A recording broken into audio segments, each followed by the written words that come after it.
Maravilha, aqui a gente ama cachorro. Boa tarde a todos. Eu sou a mestranda Raquel Plaster. Gostaria de fazer a apresentação formal do professor Dr. Cássio Cristiano Giordano, que é graduado em licenciatura em Ciências e Matemática, também é formado em Psicologia, com diversas especializações em Matemática no ensino médio, docência e pesquisa no ensino superior, novas tecnologias no ensino e matemática, mestre e doutor em educação matemática. Estará contribuindo com a gente nessa tarde com a palestra que tem como título As contribuições da educação estatística para o desenvolvimento do multiletramento prescrito na BNCC. Gostaria de passar a palavra ao Dr. Cássio e agradecer a presença e a contribuição dele nessa tarde com a gente. Muito obrigado. É um grande prazer estar aqui hoje com vocês. Falar de uma coisa que eu considero tão importante na educação atualmente, que é o multiletramento, e falar, evidentemente, trazendo para a minha área de pesquisa, que é educação estatística. Eu tenho escrito ultimamente sobre educação estatística e educação financeira também, mas hoje eu vou me concentrar mais na estocástica mesmo. Minha apresentação já foi feita, né? Mas eu gosto sempre de ressaltar que eu tenho um pezinho na área de humanos, um pezinho na área de exatas. Eu namorei também a física, eu cheguei a estudar física por um tempo na USP, não fui adiante, acabei interrompendo, né? Mas sempre me interessou, na verdade, sempre foi difícil para mim manter o foco em qualquer área que fosse, né? Mas eu sempre tive essa preocupação em observar um fenômeno de diferentes perspectivas, e isso acabou me ajudando bastante na minha formação. E por ter essa perspectiva da pedagogia, da psicologia, além da matemática, eu acabei migrando para uma área que envolve tudo isso, que é estatística, que nem é matemática, nem é uma ciência autônoma, é uma ciência que tem seu próprio objeto de estudo, seus próprios métodos de pesquisa, né? E desde que eu vim para essa área, acabei me envolvendo com isso. Hoje eu faço pós-doc na FURG, na Universidade Federal do Rio Grande, com a doutora Maureen Porciúncula, mas meu mestrado e meu doutorado foram realizados na PUC, com a doutora Celeda Coutinho. Então, para falar de multiletramento, a gente precisa primeiro ter uma compreensão do que significa isso, diferenciar multiletramento de múltiplos letramentos. De onde vem essa expressão? Então, inicialmente, é claro, é sempre difícil você identificar a origem de qualquer ideia na ciência, na educação, porque muitas pessoas pensam a mesma coisa ao mesmo tempo, só que geralmente tem uma pessoa, um grupo de pesquisa que acaba publicando mais e levando os créditos, né? E aqui no caso é o New London Group, que a partir dos anos 90 começou a produzir conhecimento científico, produzir pesquisa, discutindo as variantes da língua no processo de alfabetização. E nesse conceito de multiletramento, nós destacamos dois aspectos que são de extrema importância. A multiplicidade cultural, que é uma das questões que aparecem evidenciadas nas competências da BNCC, e a multiplicidade semiótica. Por multiplicidade cultural, a gente considera diferentes esferas: cultural, social, étnica, religiosa, valores, crenças, atitudes, tudo aquilo que caracteriza um grupo específico, um segmento da sociedade. E multiplicidade semiótica, resultante das características dos novos meios de informação e comunicação. A gente fala novos meios, não são tão novos assim, mas se você tomar por base a educação na medida que ela se constrói, né? Eu vou falar aqui hoje de de uma metodologia que tem mais de 100 anos, né, que é a abordagem por projetos. Então, nessa perspectiva, é relativamente nova, né?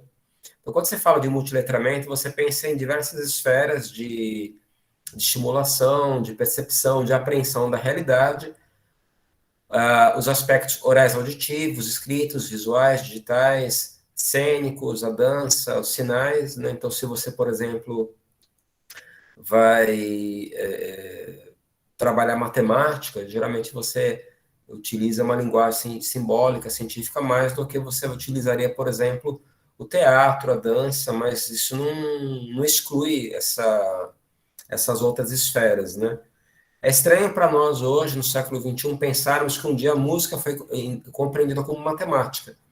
Mas se você for estudar a história da matemática, o trivium, o quadrivium, a física já foi considerada matemática, a música já foi considerada matemática, assim como algumas pessoas ainda hoje acreditam que a estatística é matemática. E a gente defende a ideia de que não é, que é uma ciência autônoma, né? Mas, muitas vezes, no ensino, e sobretudo na área de exatas, a gente deixa de explorar outros aspectos por julgar que sejam menos importantes, né? E muitas vezes não são. Eu fiz um trabalho bem curioso com uma colega de língua portuguesa, que nós exploramos música, teatro e dança, relacionando o realismo com probabilidade. Realismo, movimento literário, o realismo brasileiro, né? Dentro do realismo, a gente pensou o naturalismo, né?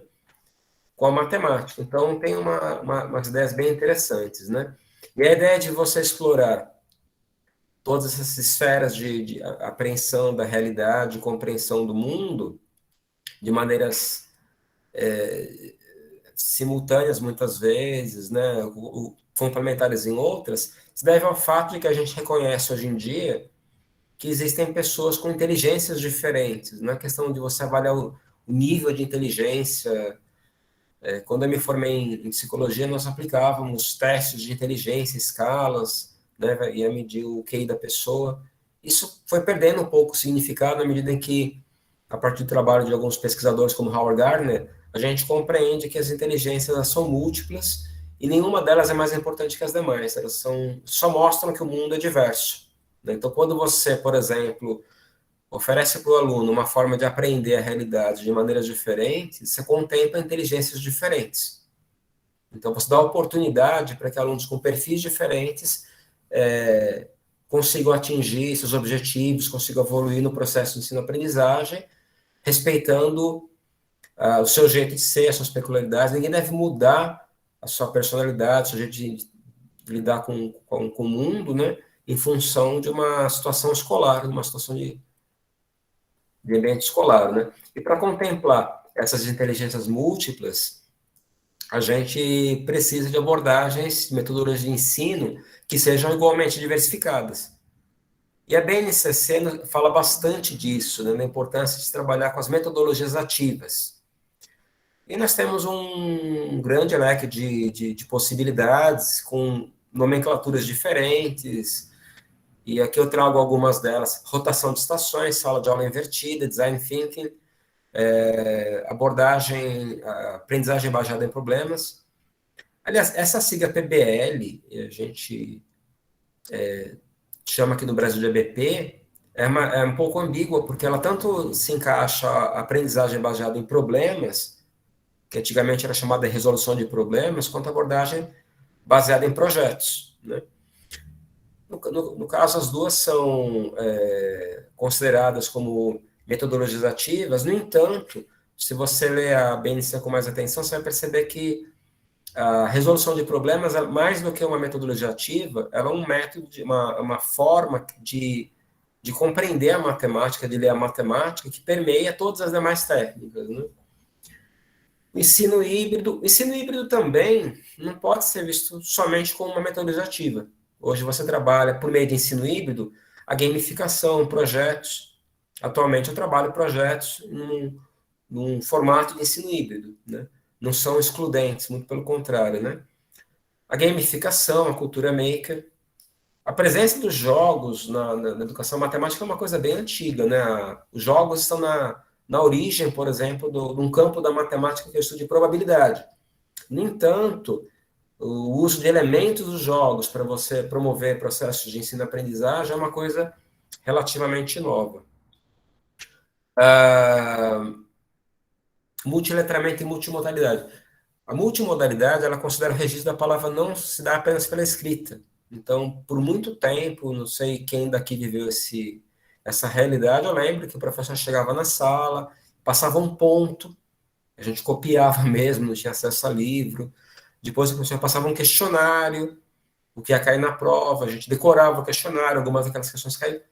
Isso não cabe mais no século XXI, isso não existe mais, né? E nem é interessante que se ensine baseado somente na palavra escrita, né? Se você tem um aluno disléxico, se tem um aluno com algum problema dessa natureza, você acaba prejudicando muito esse aluno, um aluno autista, com alguns procedimentos algumas metodologias de ensino dessa maneira, né? Então, a ideia é que você diversifique esses registros de transmissão, não transmissão de conhecimento, pelo amor de Deus, a gente não fala em transmissão de conhecimento na educação, né? Mas transmissão de estímulos, de oferta de acesso a ideias, a conceitos, a concepções, né? A respeito de uma série de coisas, por via oral, visual, auditiva, tátil, gestual, espacial, né? Estou trabalhando agora nos segundos anos do ensino médio. É uma coisa que eu não falei quando me apresentei, eu dou aula há 28 anos, e há 28 anos que eu não tiro o pé da sala de aula. Mesmo durante meu mestrado, meu doutorado, eu continuei em contato com os alunos, né? E atualmente eu leciono para o ensino fundamental, para o médio, para o superior, e no superior, na graduação e na pós-graduação. No ensino superior, eu trabalho educação matemática na pós-graduação e também psicopedagogia. Mas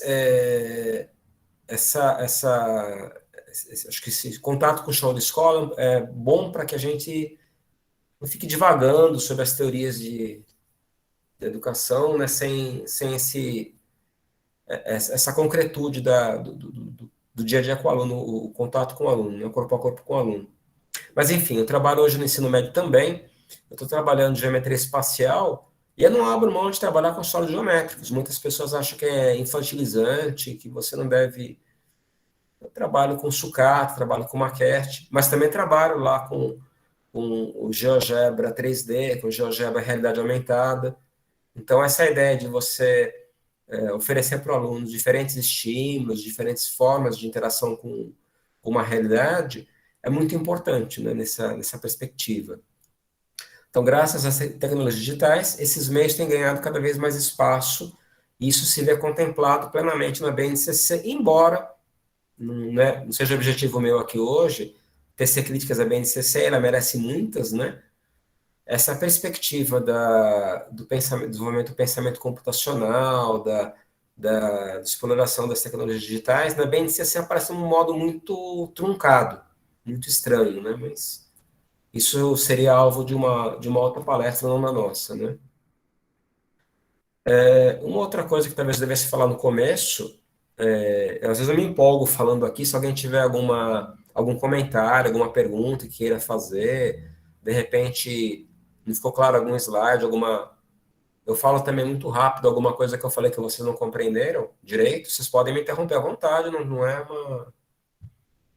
um discurso aqui, não é um momento de troca de ideias apenas. Então, vocês podem, se quiser abrir o microfone, interagir, tá? Então, quando a gente fala de modalidades semióticas e seus componentes, nós pensamos na esfera linguística, visual, gestual, sonora, espacial.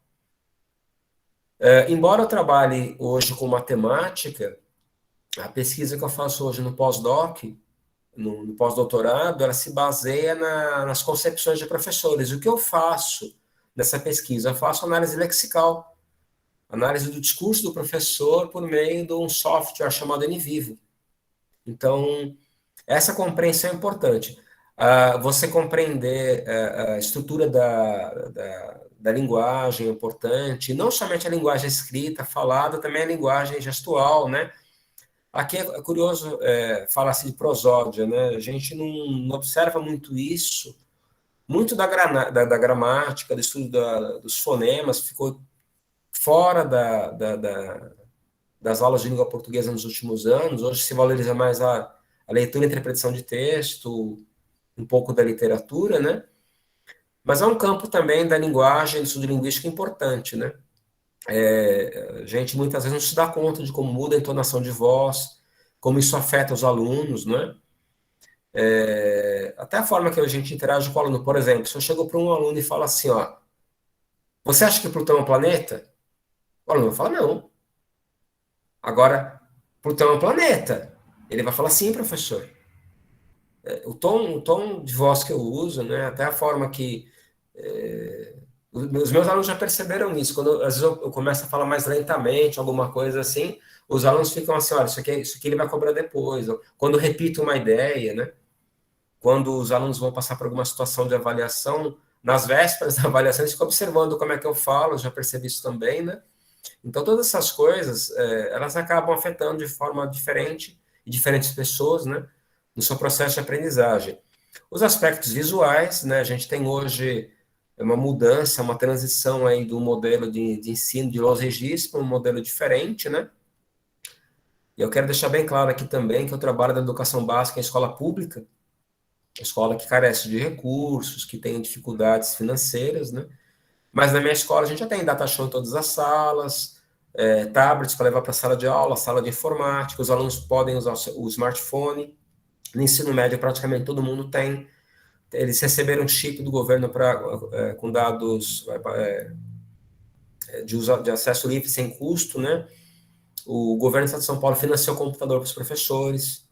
Não é as mil maravilhas, mas comparado com o que nós tínhamos aí, aqui mesmo em São Paulo, há 5, 10 anos atrás, é alguma coisa, né?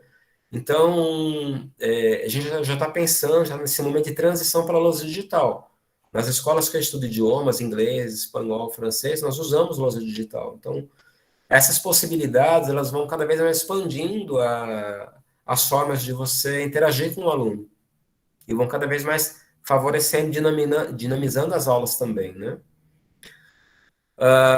O gestual, o elemento gestual também é importante. Eu sou descendente de italianos e agora nessa pandemia, nessa coisa de aula remota, para mim isso é muito difícil. Eu gosto de falar com as mãos, né? Outro dia foi até engraçado, eu estava no meio de uma aula, me empolguei um pouquinho, saí voando o computador, assim, deu um tapa na tela do computador e ele foi, né? Notebook, né? Então, a gente perde um pouco disso, né? As expressões faciais.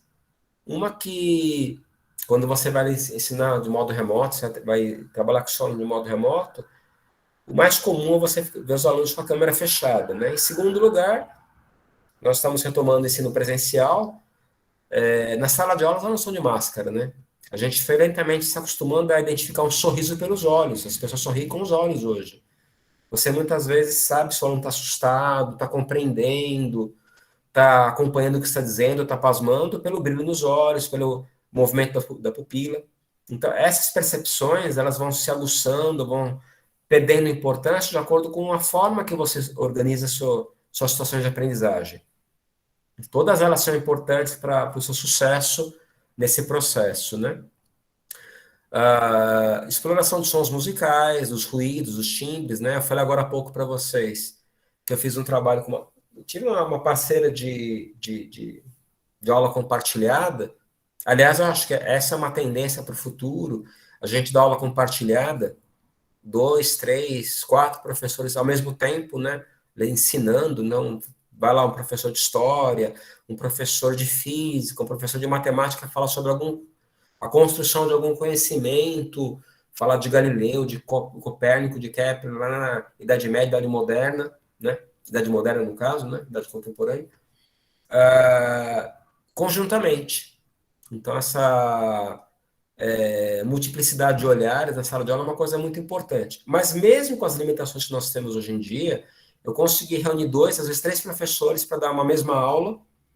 E por muito tempo eu trabalhei como professor de língua portuguesa. E um dos trabalhos que a gente desenvolveu se baseava no que eu comentei com vocês, de explorar elementos da literatura, associar música em estilos diferentes, a música erudita e o heavy metal, e também explorar alguns elementos da matemática, dentre eles a própria trigonometria, explorar as transformadas de Fourier, explorar o conhecimento das propriedades das ondas sonoras, coisas assim, né, instrumentos musicais. Então foi um trabalho bem curioso, né? E a exploração do espaço, né, fundamental em geometria, né? E desde da construção de modelos, de maquetes em software 3D, de realidade aumentada, até mesmo a disposição das salas de aula, né? Hoje eu estou na FURG, como eu falei para vocês, e lá na FURG tem um laboratório que eu acho que vocês poderiam depois dar uma pesquisada, chamado LabEst, Laboratório de Estatística. Até o formato das carteiras, né, o formato hexagonal lá de composição de carteiras é uma coisa diferente no ensino superior. A gente está falando de universitários que fazem licenciatura, bacharelado, né? Então, essas mudanças muitas vezes são menosprezadas pelos professores muito preocupados com as questões mais formais da educação. Elas são de grande relevância para o sucesso ou para o fracasso dos nossos processos de ensino-aprendizagem, né? A gente pode falar muitas vezes em monomodalidade, mas é uma ideia que não se sustenta quando você começa a olhar de um modo mais amplo, né? Nenhuma proposta que você faça, em termos de ensino, ela se baseia num único modo de abordar os signos, os significantes na educação, né? E aqui o Busato, ele traz alguns exemplos, como o caso da fala narrativa do professor, da explanação do professor, das explicações deles, né? O timbre que você usa, o ritmo da voz, né? Se você produz sons, né? Eu tive uma professora de literatura muito engraçada, que ela tinha um amigo imaginário. O amigo imaginário era o microfone dela. Então ela interagia com o microfone, brigava com o microfone, gritava, chegou até a morder o microfone uma vez. Era normal, viu? Não era uma pessoa louca, não, nunca foi internada que eu saiba, mas assim, era muito engraçado a aula dela. E interessante como ela conseguia prender a nossa atenção. Eu tive um professor de biologia também que interagia com a lousa mesmo, né? Batucava, fazia ritmos, né? Eu aprendi muitas coisas da literatura assim também, né? E também na parte da escrita, diferentes tipos de grafia, caligrafia, de símbolos, de signos, né? Os espaços em branco, os parágrafos, a ordenação, né? Isso, se você vai estudar, por exemplo, poema concreto, é uma coisa que salta aos olhos, mas não precisa ir tão longe, né? Desde a forma que você organiza sua lousa, isso é importante para alunos se você usa cores diferentes, se você organiza de formas diferentes, né? Isso é significativo. São aspectos que uma pessoa que tem formação em pedagogia, uma pessoa que leciona nos anos iniciais da educação infantil, ou nos anos iniciais do fundamental, ela dá mais importância. E na medida que o professor vai avançando nos estágios de ensino, ele vai muitas vezes menosprezando essas questões, mas elas continuam sendo importantes, né? Os estudos mostram que sim, né? Então, até a forma que você organiza uma lousa é importante para a aprendizagem do aluno, né? E segundo esse autor Busato, é necessário suplementar a tradução à leitura escrita com representações multimodais, para que o aluno tenha uma possibilidade de aprender, de assimilar de modo múltiplo, de modo variado, diversificado.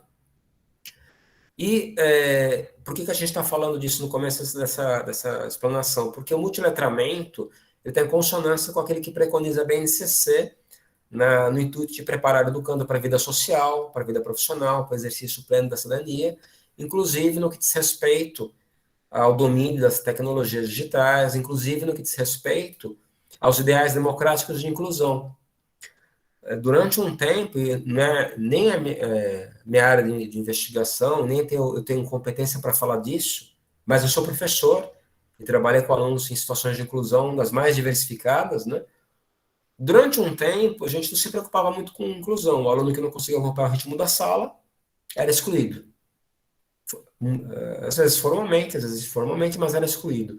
Depois de um certo tempo, os alunos começaram a ser incluídos como se fosse uma questão de de favorecer esse aluno, de dar uma oportunidade para ele, mas com atividades diversificadas. Hoje a gente fala no que esse aluno da inclusão ele enriquece suas aulas na medida que exige que o professor diversifique as abordagens, e como ele leva também os demais alunos a desenvolver outras habilidades, outras competências que não desenvolveriam se aquele aluno não estivesse lá.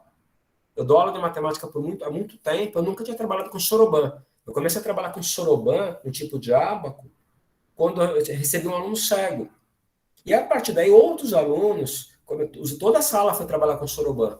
A gente não quer que um aluno não se sinta o diferente da sala por uma situação assim, né? E aí, um monte de conceitos que precisavam ser explorados foram melhor explorados com o uso do soroban. E é uma coisa que não tinha me passado pela cabeça naquele momento. Então, na verdade, aquele aluno cego que eu recebi, ele contribuiu para a melhoria das minhas aulas, né? Então, essa perspectiva, ela é interessante na medida que exige que você prepare material diferente para suas aulas, né? E também é bom que quebra um pouco da rotina das aulas repetitivas, né? Para quem, como é o meu caso, tem muitas aulas, né? Você vai dar a primeira, a segunda, a terceira, a quarta, a quinta, a sexta aula em segundos anos diferentes, terceiros anos diferentes, né? Você vai repetindo aquelas abordagens, você vai cansando também, né? Isso leva à depressão, leva ao estresse, né? Ao burnout. Então, diversificar aulas também é uma coisa importante para nós, em termos de saúde mental, saúde profissional, né? Pois bem, quando a gente pensa nas modalidades semióticas, as construções de significado nas abordagens de ensino-aprendizagem, tem diferentes perspectivas que a gente pode pensar quando considera as diversas mídias, né? E uma ideia que eu acho que é bastante interessante, que vai estar em consonância com o que a gente está falando aqui agora, é a ideia, não sei se vocês conseguem visualizar bem, se não conseguirem, vocês me falem, tá? A imagem da esquerda, que você vê lá um funil, e os elementos passando pelo funil, o elemento do áudio, o elemento do texto, o elemento do vídeo, e são elementos diferentes que vão compor um mesmo conteúdo, objeto de estudo, né? Enquanto em outras perspectivas você tem o encadeamento, você tem a troca, é a mesma coisa que a gente discute quando fala de interdisciplinaridade, transdisciplinaridade, multidisciplinaridade, não é? Então, por exemplo, na segunda imagem, você tem a cross-mídia. Você tem um livro que é levado ao cinema, que vira um filme, que depois se populariza e vira uma série de TV, né?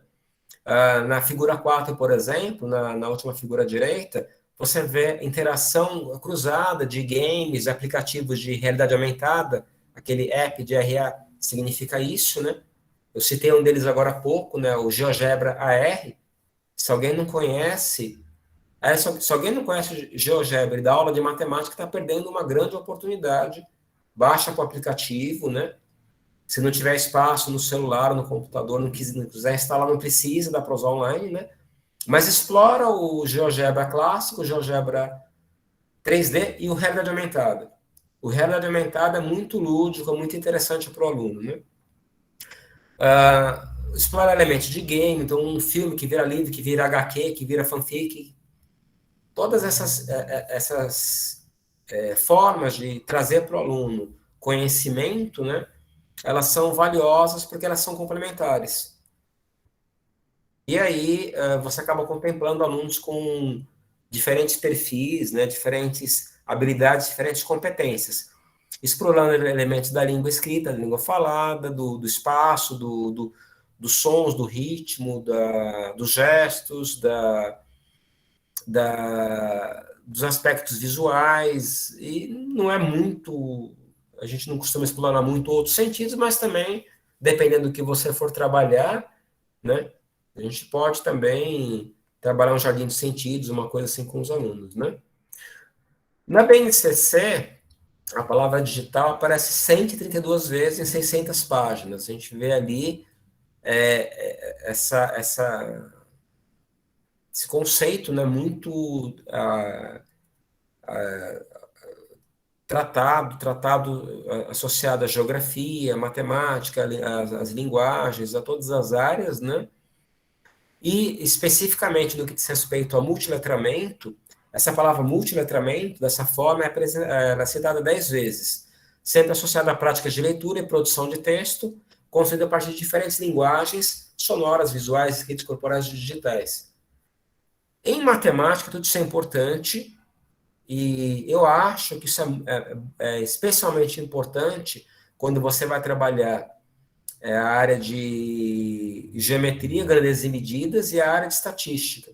Depois a gente vai falar um pouquinho mais da estatística e da probabilidade. Também a NCC enfatiza que esses novos letramentos da mídia digital operam a partir de uma mentalidade regida por uma ética diferente, que precisam permear diferentes contextos formativos ao longo da educação básica. E aí, a compreensão de diferentes contextos é a alma da estatística. A estatística é a ciência dos números em contexto. Se você tira a percepção do contexto da estatística, te resta a matemática. Na matemática não é superior nem inferior, mas é uma outra ciência. Né? Então, para você trabalhar a estatística com os seus alunos, e agora com a BNCC, a gente trabalha a estatística desde a educação infantil, é fundamental que a gente explore com profundidade diferentes contextos. E aí o multiletramento é uma ferramenta, ou melhor, um arsenal de ferramentas muito valioso para nós. Tá?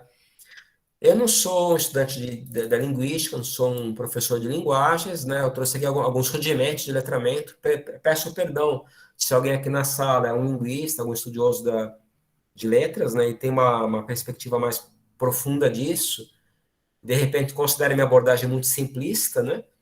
Mas me interessa trazer alguns desses conceitos para introduzir o que eu vou falar a partir de agora, que diz respeito à estatística, que é a minha área de investigação, e que é uma área que merece um pouco de atenção nesse momento da educação brasileira, porque ela é fundamental para a leitura de homem e de mundo, né? E ela é fundamental para a construção do conhecimento do aluno num currículo tão mudado quanto esse currículo, esse conjunto de currículos que vem depois da BNCC. Né? Aqui em São Paulo, nós tivemos a publicação do Currículo Paulista em 2019 para o Fundamental, em dezembro, e em outubro do ano passado, outubro, do ensino médio.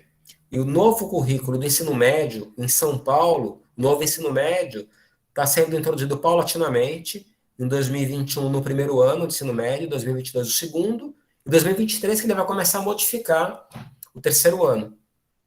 Então a gente está em processo de transição, mas é uma transição perigosa, porque os professores não tiveram estatística nas licenciaturas em matemática, na pedagogia. As pesquisas mostram que poucos professores tiveram essa experiência com estocástica na universidade. Geralmente tinha uma disciplina ou duas, no máximo, né? Com uma carga lá de 60 horas em média, né? O que não é suficiente para se trabalhar o que a BNCC exige, né? Então, o que a BNCC trouxe de diferente na área da estocástica? E aqui o que eu chamo de estocástica?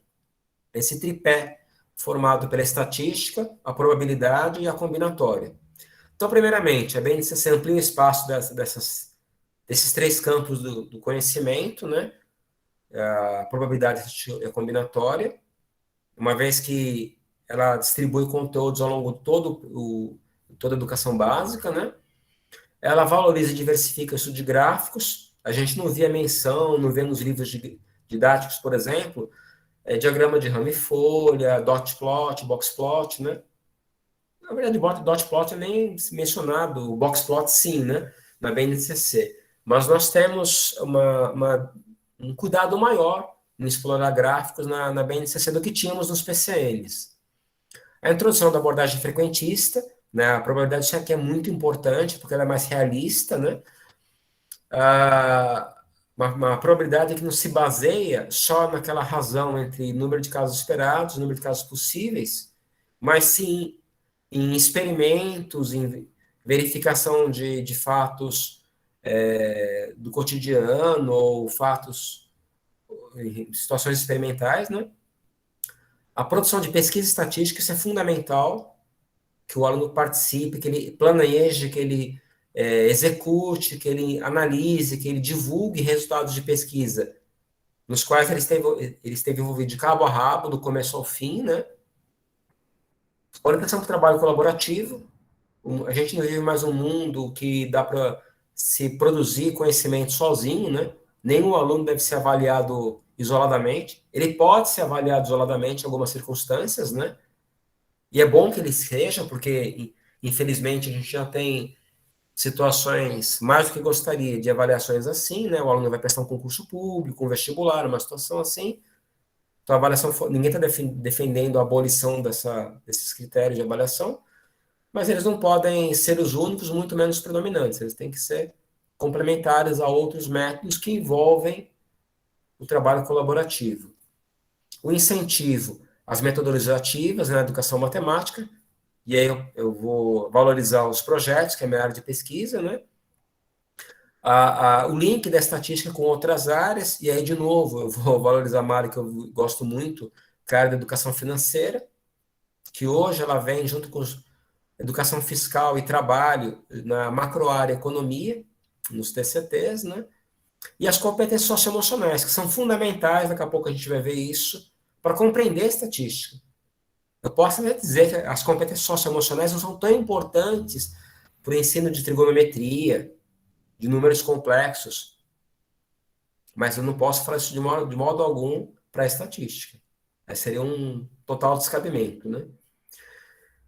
Eu vou exemplificar aqui, brevemente, como é que aparece a estatística e a probabilidade na BNCC, embora eu acho que muitos de vocês já saibam disso, né?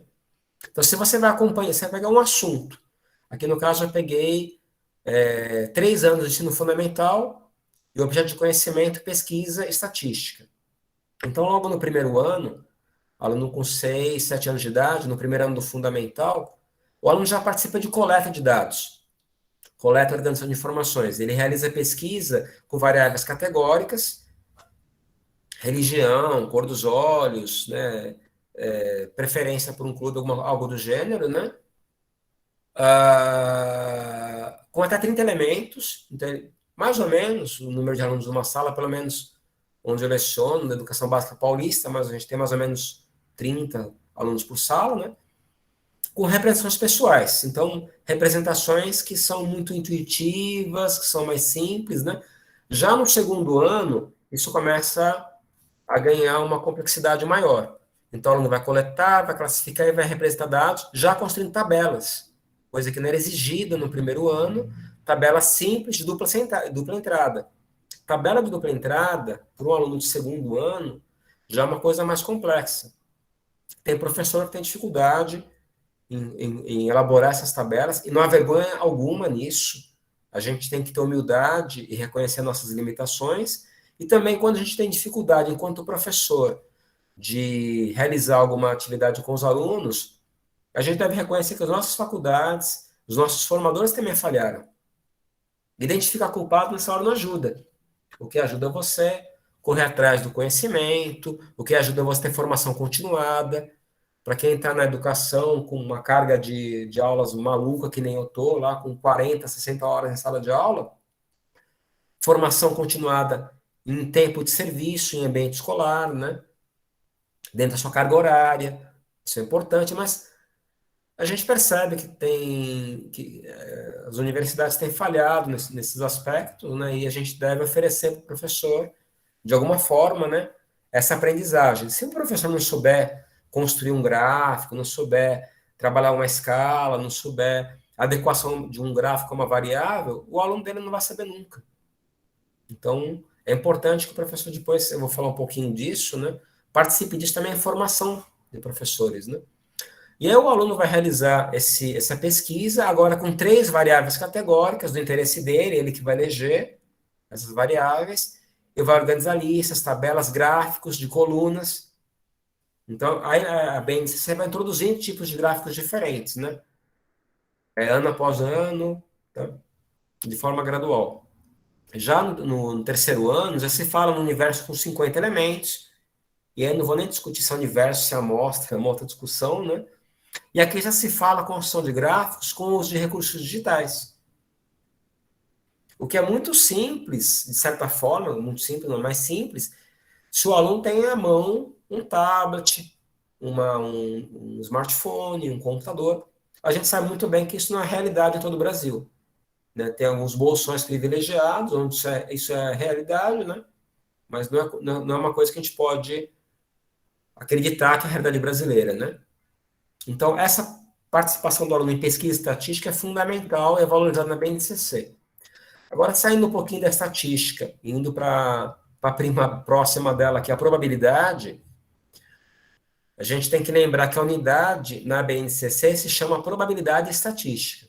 Antigamente, nós tínhamos uma unidade nos PCNs chamada tratamento da informação, que é um termo que a gente não gosta. Agora, o termo que a gente usa é probabilidade estatística. Eu, pessoalmente, não gosto também, porque a combinatória ficou meio que isolada, né? Eu acho que o termo mais adequado seria estocástica, mas pode ser um preciosismo meu, né? Mas, enfim, quando o aluno vai trabalhar probabilidade, ele tem um novo viés. Nos PCNs, a gente trabalhava situações com eventos equiprováveis e a probabilidade clássica. Agora, isso muda um pouquinho. Então, o aluno começa vendo eventos equiprováveis, o que para nós nem é adequado. Né? Na verdade, nós julgamos que o ideal seria que o aluno já começasse com experimentação, primeiramente, com reconhecimento intuitivo da probabilidade, em situações do cotidiano, ligados a, por exemplo, meteorologia, ligados, por exemplo, às escolhas pessoais, à moda, à música, uma série de questões assim, né, aos jogos, né? E depois a gente fosse formalizando, né? Introduzir esse conceito clássico e a situação artificial de equiprobabilidade pode criar obstáculos para a aprendizagem do aluno futuramente, né? Mas, enfim, isso no quinto ano. No sexto ano já se fala em realizar repetições de um experimento aleatório, e registrar a frequência a partir de determinar, de modo empírico, a probabilidade frequentista. Então, isso é uma novidade já em termos de probabilidade. E lá no sétimo ano, o aluno não somente vai realizar experimentos assim, como vai planejar. Então, no objeto de conhecimento, experimentos aleatórios, ele vai determinar espaço amostral, estimativa de probabilidade, por meio de uma situação concreta, ou pseudo-concreta, né? E a partir daí ele vai planejar e realizar experimentos, né? Ele vai criar situações experimentais. Isso para a gente é muito importante. Né? Levando agora a discussão para o ensino médio, nós temos ali no ensino médio 5 grandes competências que envolvem desenvolvimento de estratégias, procedimentos matemáticos e diferentes contextos, que são muito, muito importantes para o ensino e aprendizagem da estatística.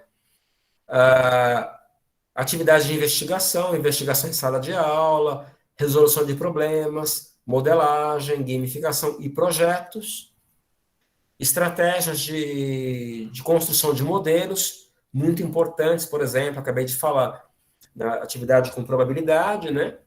Resolução de problemas convencionais, não convencionais, desenvolvimento da linguagem na argumentação, compreensão e diversificação de registros de representação, e a gente pensa agora no multiletramento, registros que valorizem aspectos visuais, aspectos sonoros, aspectos espaciais, aspectos não estritamente ligados à leitura escrita, né?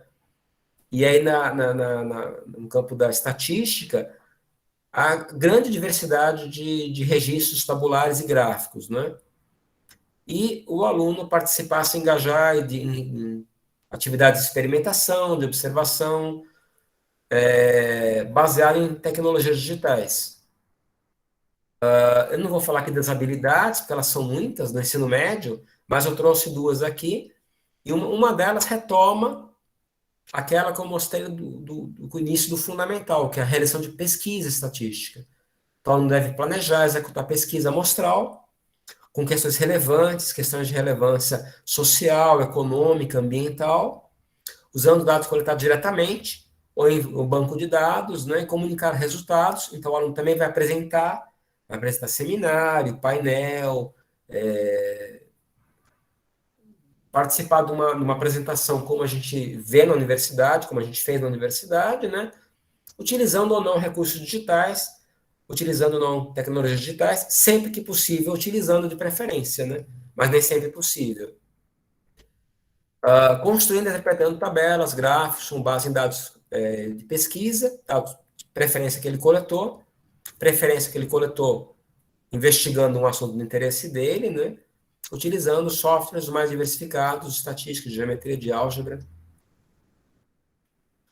Aqui o quadro de habilidades no ensino médio, eu vou pensar duas delas, né? A M13 Mate 406, que fala em construir e interpretar tabelas e gráficos, e aí os aplicativos, os softwares oferecem uma ampla gama de possibilidades, né? Com dados obtidos em pesquisas amostrais, incluindo ou não o uso de softwares, sempre que possível, sim, né? Relacionando estatística com geometria, álgebra, e eu dei um exemplo agora há pouco, GeoGebra, que o nome do GeoGebra vem daí, né? Geo de geometria, Gebra de álgebra, mas que ele é usado, muito usado também por nós na estatística de probabilidade. E a habilidade M13 Mate 407, interpretar e comparar conjunto de dados estatísticos por meio de diferentes diagramas e gráficos, e aí a BNCC dá nome aos bois, né? Histograma, boxplot, rama e folha, ela vai falando dos tipos de gráfico, né? Diversificando as abordagens. Como que a gente leva isso aí para a sala de aula? Então, como é que eu, Cássio, aprendi estatística no meu ensino médio, na faculdade? No ensino fundamental eu não vi. No ensino médio eu quase não vi. Mas quando eu fui ver estatística mais na faculdade, e meu interesse foi desperto por isso, na minha primeira especialização com a professora Edivalda Santana, foi minha orientadora, mas com pesquisa. Porque aquela ideia de você passar para o aluno um conceito de que é população, do que é amostra, do que é variável, variável qualitativa, quantitativa, qualitativa ordinal, nominal, quantitativa discreta, contínua. Vomitar esse monte de conceitos para os alunos, definições, e depois esperar que ele faça alguma coisa com isso, não é adequado. É adequado que ele explore esses conceitos, que você vai introduzindo esses conceitos na medida que eles se fazem necessários. De preferência, de um modo lúdico, agradável, interativo com os alunos, né? Torno participando de jogos, de pesquisa, né?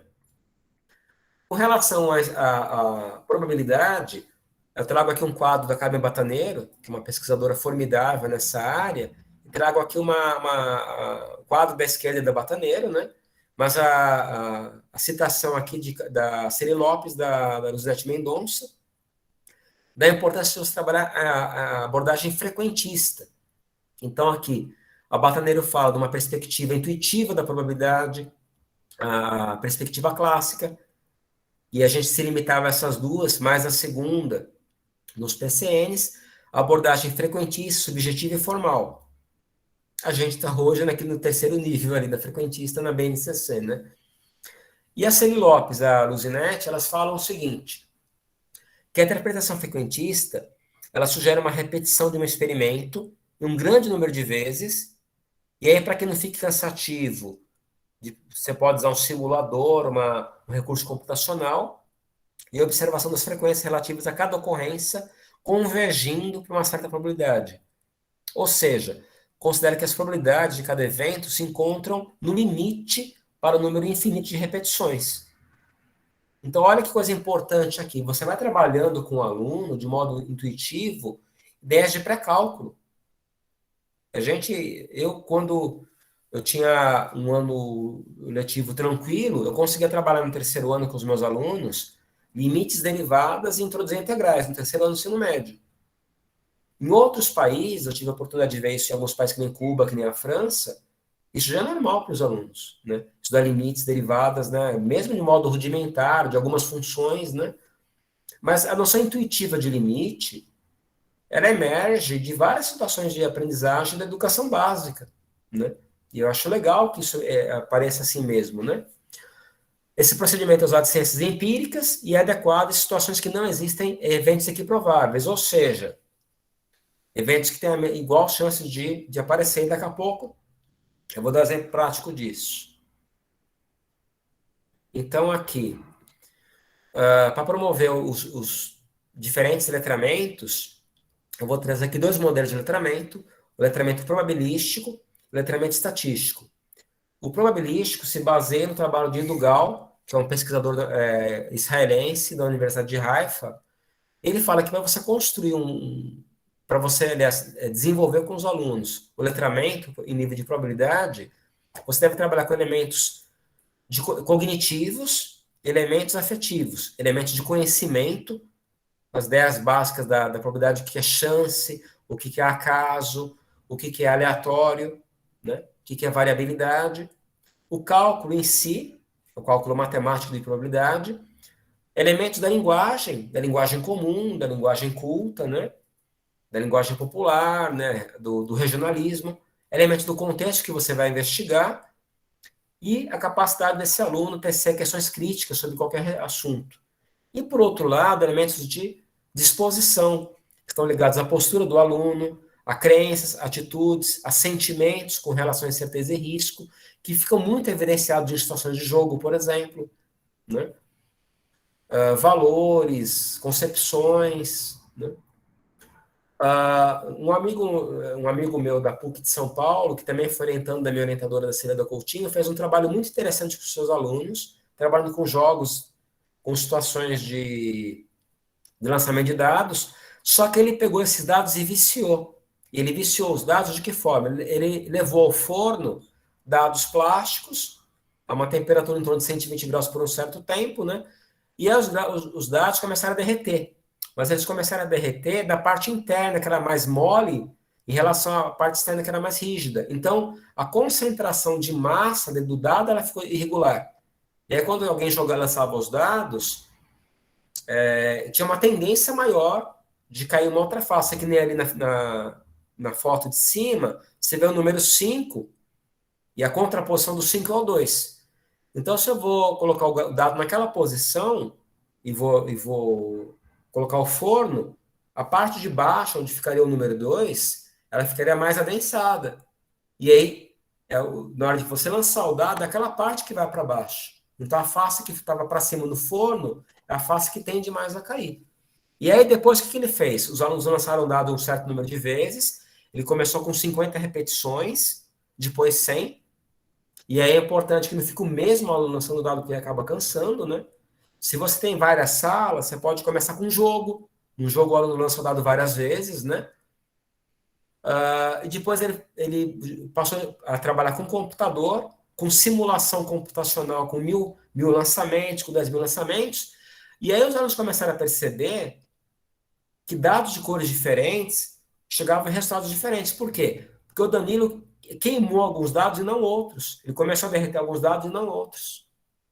Então, os dados que estavam, acho que eram dados pretos, por exemplo, eles começaram a ter uma distribuição diferente da esperada pelos outros dados. Então, aí os alunos começaram a desconfiar que tinha alguma coisa errada, e a partir daí ele foi discutindo com os alunos dados viciados, o que é aleatório, o que não é aleatório, dados honestos, jogos desonestos, cassinos, loterias, e a discussão expandiu para outras áreas, né?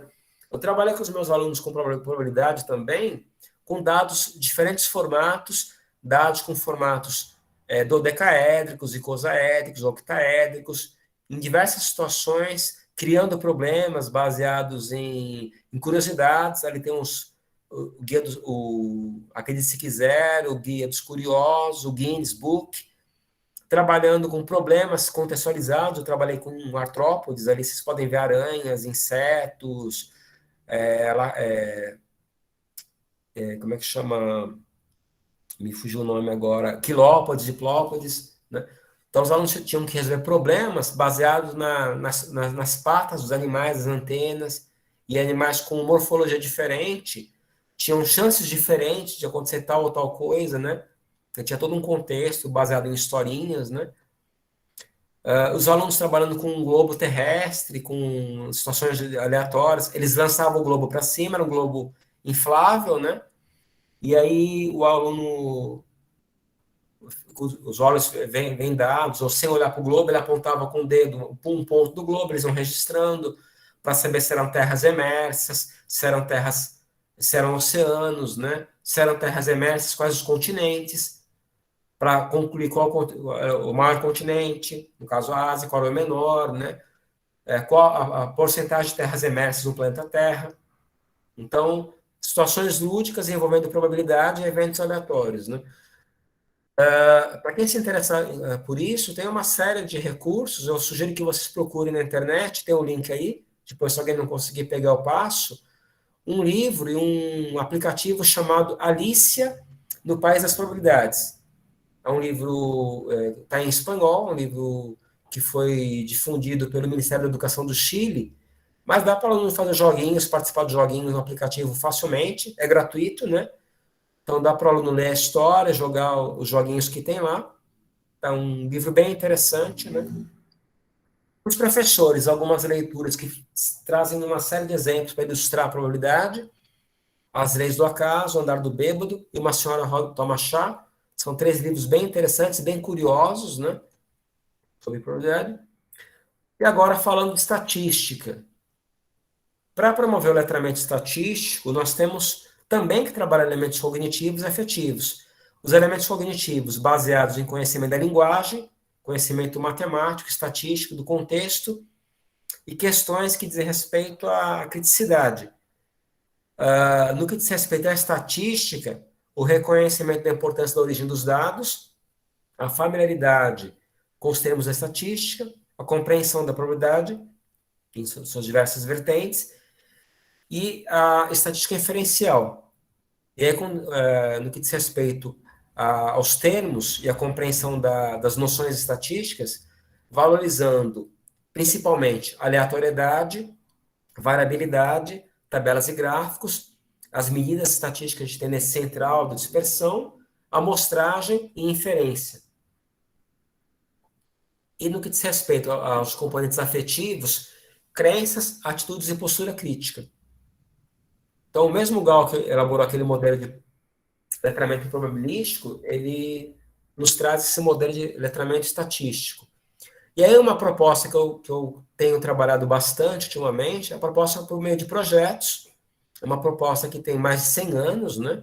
O primeiro artigo publicado nessa área foi publicado por Kilpatrick em 1918, há 103 anos aproximadamente. E hoje é trabalhado muito em estatística por uma série de grupos de pesquisa, dentre eles, grupo espanhol da Universidade de Granada. Eu falo espanhol porque é sediado lá, mas tem gente toda a América Latina trabalhando lá, né, também, portugueses também, outros europeus também, né. E a Karen Bataneira fala sobre isso, que os problemas e exercícios do livro didático, eles são muito artificiais, eles se concentram em procedimentos, em estratégias procedimentais. É nos projetos que o aluno vê o sentido da estatística, que ele vê o significado daquilo, a aplicabilidade daquilo. Então, isso fica mais lúdico, mais interessante, mais motivador para os alunos. Reforçando a ideia que a filha da Carmen Bataneiro traz também, a Carmen Dias, de que o interesse do aluno é desperto quando ele investiga alguma coisa que ele gosta. Então, nesse momento, no meu pós-doc, eu estou trabalhando com um grupo lá da FURG, os alunos estão pesquisando em alguns grupos, por exemplo, jogos eletrônicos antigos, games antigos, a extinção dos animais, uma série de assuntos que eles trouxeram, que eles gostam, que eles se interessam. E isso é importante. Que o interesse deles seja, que tenha esse engajamento do aluno, né? E aí, contextualizando esse ensino, mostrar que a estatística é mais do que matemática, que ela não é reduzida a conteúdos matemáticos. Trabalhando com projetos, a gente segue esse ciclo investigativo. O aluno, em discussão com o professor, ele vai participar da escolha de um tema central, vai delimitar esse tema, delimitar um problema de pesquisa, vai elaborar algumas hipóteses, vai definir procedimento de amostragem, definir uma amostra, os sujeitos de pesquisa, os elementos da pesquisa, vai a campo coletar os dados, como a BNCC prescreve, classificar, organizar, registrar por meio de tabelas, gráficos, diagramas, representar por medidas, sendo central, de dispersão, analisar esses dados, tecer as considerações finais, e aí nas considerações finais, elaborar novas questões de pesquisa. que vão movimentar outras pesquisas, que vai dar dinâmica à ciência. Você nunca começa nenhuma pesquisa científica do zero. Você sempre investiga o que já foi produzido em termos de conhecimento científico até então. E aí você avança um pouquinho. E vem alguém, olha o que você descobriu e avança mais um pouquinho. E de pouquinho em pouquinho a ciência evolui. É claro que tem os saltos, tem os Newtons da vida, tem os Einstein da vida, tem os Leibniz da vida, mas enfim. O processo de construção do conhecimento científico é lento e gradual. Mas o aluno tem que entender que a escola não é espaço para reprodução do conhecimento, mas para produção do conhecimento. Quanto mais local, mais próximo à realidade do aluno esse conhecimento for, maior a tendência de engajamento do aluno e maior significado para ele. Essa é a ideia, né? Aí eu trago alguns exemplos de pesquisa em estatística. Um exemplo da Cecília, está publicada nesse livro aí, Crise Investigativa, organizada pela Celi e pela Luzinete. Elas fizeram um projeto de pesquisa com os alunos dela. A Cecília fez com os alunos da turma dela, acho que era uma turma de 5º ano, com as brincadeiras de intervalo. O que eles brincavam no intervalo, depois comparando com outras turmas, depois envolvendo alunos de outras salas, né? Discutindo quais as melhores atividades. Aí os alunos descobriram outras brincadeiras com outras turmas também, alunos que vieram de outras escolas, alunos transferidos, trouxeram ideias novas, dinamizando e tornando mais lúdicos os intervalos de aula, não é? E nós temos que lembrar hoje, nós temos muitos alunos hoje em dia aqui no Brasil, em São Paulo tem bastante refugiados, por exemplo, né? Que vêm de outros países, de outras culturas, que trazem outras ideias, né? Muitos alunos transferidos, né? Então, um projeto bem interessante. Eu trabalhei com projetos, trabalho há cerca de 20 anos, né? Cada ano com uma temática diferente.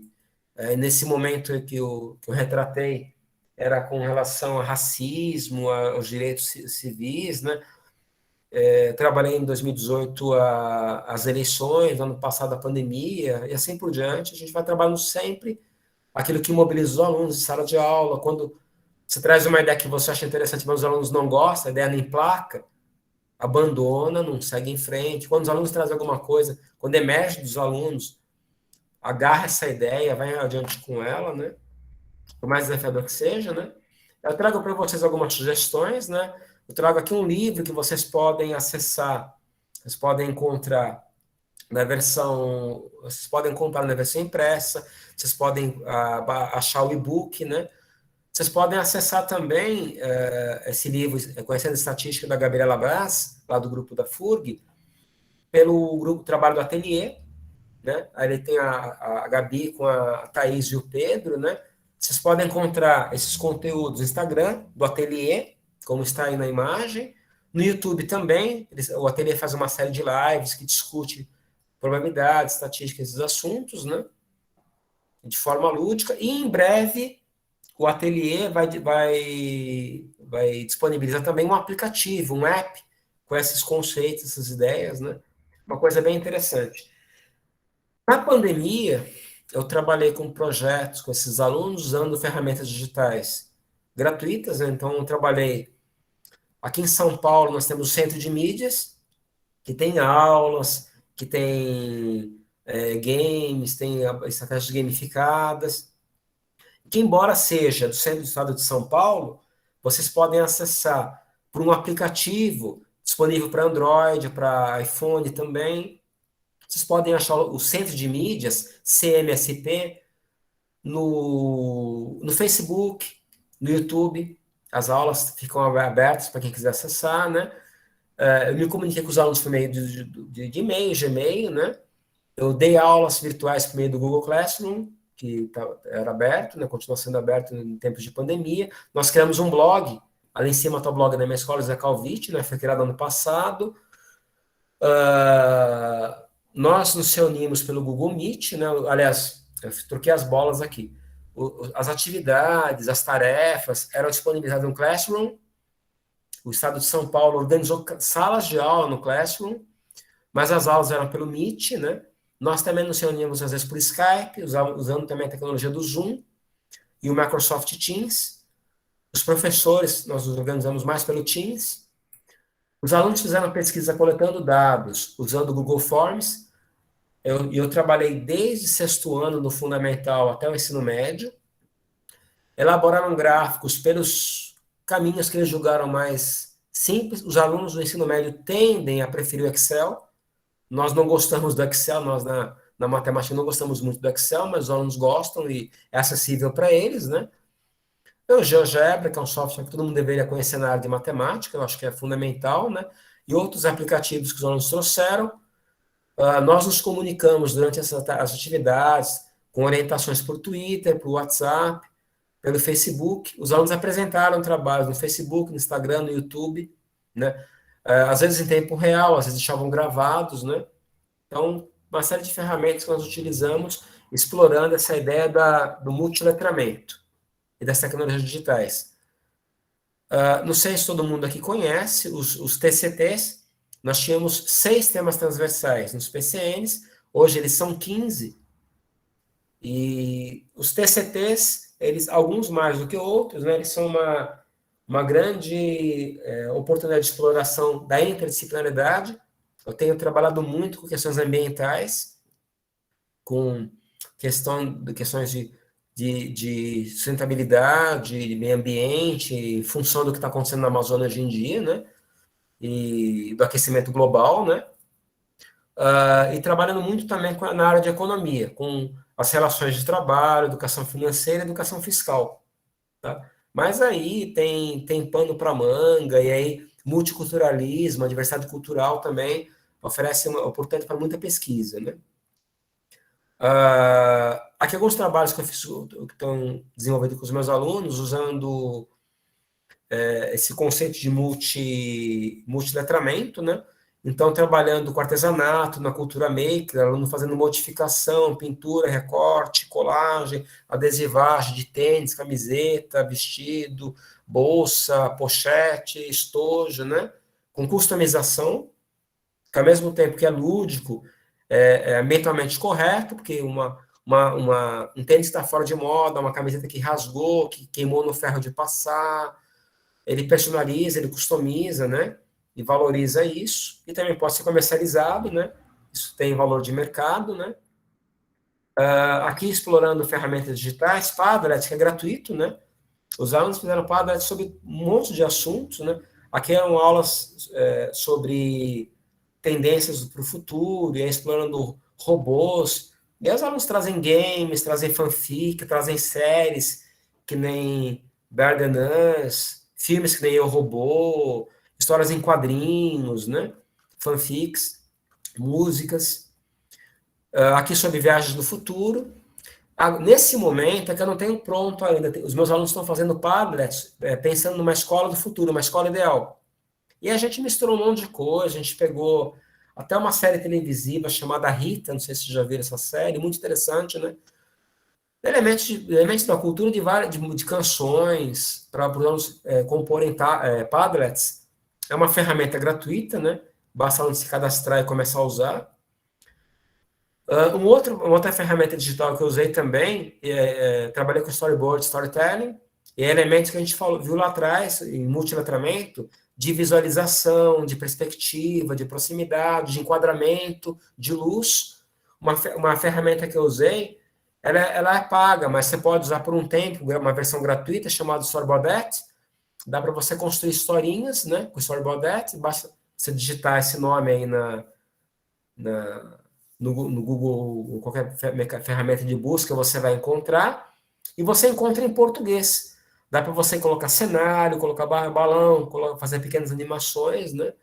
Então, atividades lúdicas e, ao mesmo tempo, atividades nas quais os alunos puderam retratar situações do cotidiano deles, situações... alguns alunos quiseram falar das situações de pandemia que eles viviam, do isolamento social, né? Agora um pouco menos. Alguns alunos quiseram viajar na ficção, né? Então, uma série de ferramentas digitais que nos permitem disponibilizar recursos de multiletramento. Eu vou terminando aqui. Eu quero deixar no final um convite a vocês. Quem se interessar pelo assunto, visitar o site do Leme. O Leme é um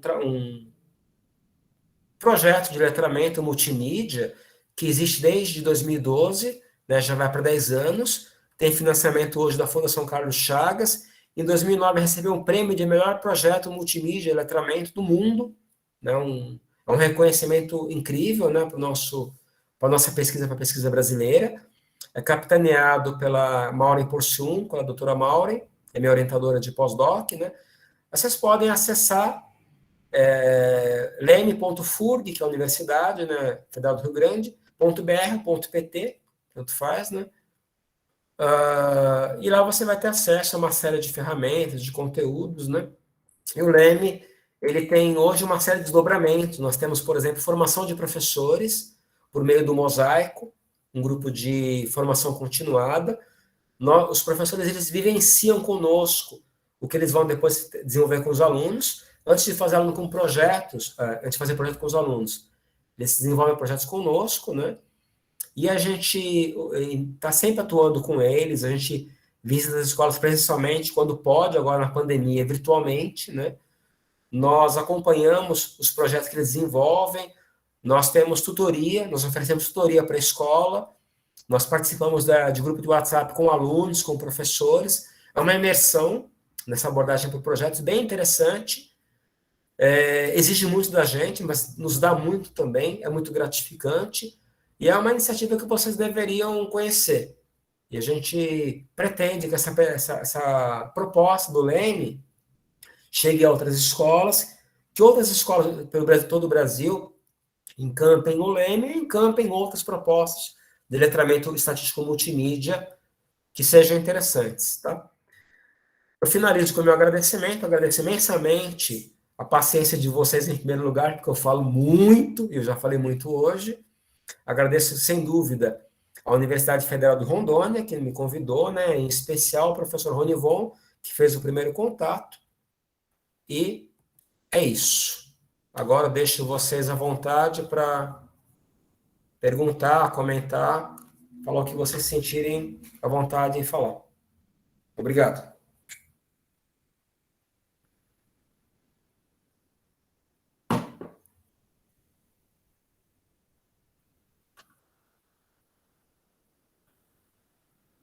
Eu não estava acompanhando o que você estava escrevendo aqui no chat, não sei se alguém colocou alguma pergunta, algum comentário, mas vocês fiquem à vontade para abrir o microfone, quem quiser interagir, perguntar, comentar.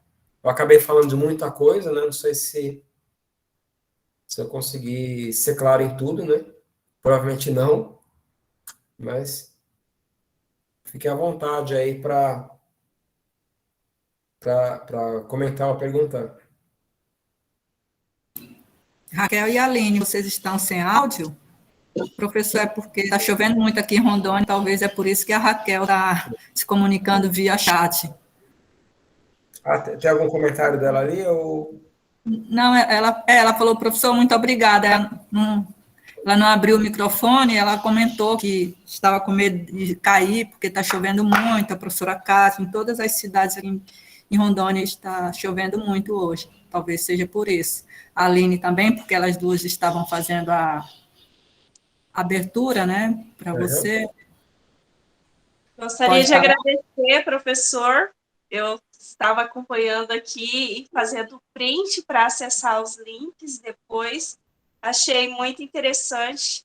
Eu acredito que nós que trabalhamos com o ensino na educação, foi bem valiosa essa aula. Eu sou de ciências biológicas, mas dentro do meu conteúdo eu tenho muita estatística, tenho probabilidade, inclusive é um desafio para mim trabalhar a probabilidade dentro da biologia, e achei assim muito interessante, muito bom o material. Vou fazer uso para a minha vida. Muito obrigada. Imagina. Eu também dei aula de ciências, eu sou formado em... Eu fiz minha licenciatura em matemática, mas a curta é em ciências, né? Então, eu trabalhei com os alunos vários assuntos. Um desses assuntos foi sexualidade. Eu peguei o Guia dos Curiosos Sexo, que é bem interessante, né? Do Marcelo, acho que é Marcelo Duarte, né? Eu trabalhei os limites do corpo. No Guinness Book vocês veem de tudo, você vê umas coisas assim. Então, eu trazia para os alunos situações assim bastante bizarras, assim, excêntricas, raras, né? E aí depois a gente ia modelar outros fenômenos não tão raros assim, né? E procurar identificá-los no nosso cotidiano, no nosso dia a dia, né? Eu trabalhei com artrópodes, aqueles problemas que eles criaram, que eu comentei com vocês. Eu tenho aqui em casa, eu tenho aranha, tenho escorpião, tenho lacraia, tudo em resina, né? Claro, não levo vivo para os alunos, né? Mas é para o aluno, por exemplo, resolver um problema sobre um artrópode, ele tem que entender o que é cefalotórax, o que é abdômen, o que é antena, quem tem, quem não tem, quantas patas tem. Então, a ideia é sempre... Estatística e probabilidade, elas se aplicam a qualquer contexto. Então, se o aluno quer falar de política, bora falar de política. Agora, no ensino médio, por exemplo, a gente está fazendo uma análise do discurso do Bolsonaro na ONU, o discurso que ele fez de 21 de setembro, na abertura da sessão da 76ª sessão. Dentre as coisas que o Bolsonaro falou, ele falou que a devastação na floresta amazônica estava reduzindo, porque em agosto de 2021, em relação a agosto de 2020, diminuiu em 32% as queimadas. E por incrível que pareça, é verdade. Porque ele pegou um dado pontual, ele pegou só agosto de 2020, foi recorde, e comparou só com agosto de 2021. Mas quando ele falou em setembro, no mês passado, pareceu casual, não era casual. Então a gente vai fazer uma leitura dos dados estatísticos que sustentam ou não o que ele falou. Isso tem a ver com política. Mas se o aluno falar, vamos discutir religião, vamos discutir. Uma vez eu trabalhei com os alunos, religião, a gente foi discutir a Arca de Noé. Estava passando um filme, Noé, com o Russell Crowe no cinema. E aí a gente encontrou um texto de um padre, do monge jesuíta, que ele foi tentar calcular que tamanho que teria que ser a Arca de Noé para caber todas as espécies que tinha no mundo. E ele falou que ele concluiu que era possível. Ele não pensou em 2 milhões de espécies, não pensou em 8, as 2 milhões conhecidas, as 8 a 20 milhões de espécies que a gente pode ter na Terra, a gente não sabe, né? Ele trabalhou com 1.600 espécies. E a gente foi trabalhar um pouco desse conceito de biodiversidade, o que você pensava na Idade Média, o que se pensa hoje. Então, a estatística e a probabilidade, eles acabam se aplicando a todo e qualquer contexto, né? Basta você encontrar nos alunos a motivação ou despertar neles a motivação, né? Para um jogo, para o que chame a atenção deles, não? O que eles gostem de encontrar.